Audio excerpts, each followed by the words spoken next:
Clarissa Shepherd-Hayes, and I am coming to you to talk a little bit about how to use the Balanced Body Exo Chair, and particularly when you maybe are at a studio like Club Pilates or another contemporary like studio.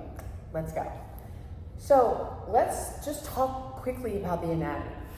This is the top of your chair seat. This is where your bottom, your hands, and maybe your feet go depending on the exercise and the exercise complexity. But when you're working with either beginner or intermediate students, 9 times out of 10, it's either going to be your hands that go onto the chair, maybe your forearms, kind of depends, again, on the exercise. But more often than not, hands or bottom will go on the chair. Then we have what's called the cactus, right? This is very, very vital when it comes to working with the chair, because you see these springs, very similar to your reformer springs. This is what hooks on, right? Can't even get it from this side. Hooks on and then hooks off. Now, if you happen to zoom in or look really, really closely, this particular chair has numbers on it, and this determines the resistance. 4 would be the heaviest, 3 would be second heaviest, 2 would be lighter than that, and 1. It goes in descending order. So from, when you put it at the top, it's going to be the heaviest. If you put it at the bottom, it's going to be the lightest. General rule of thumb is that when your hands are on the, and I'll show this part.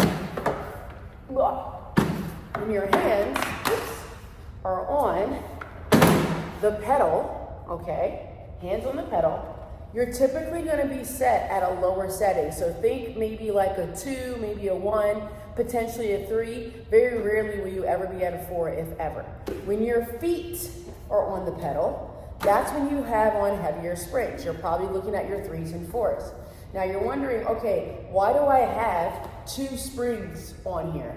That way, 2 springs helps give a little bit more resistance. So when your feet are on, maybe you're doing like a 4 and a 1, or a 4 and a 2, or a 3 and a 2. You typically need a little bit more resistance. When hands are on, you typically do 1 spring for that. But to utilize the chair to the best of its capability, you can find different moves, such as, or different body positions. You can do almost everything that you do in the reformer can, in some way, shape, or form, be done on the Balanced Body Exo Chair or any particular chair. If you happen to not be working with this particular brand of chairs, what you will find is that a lot of them aren't numbered, or the other ones aren't numbered, and you'll notice that they still have a top and a bottom, and it might be separated, especially if it's a split pedal. So just kind of remember this. Top would be heavier, and the lightest would be, or the lower would be the lightest.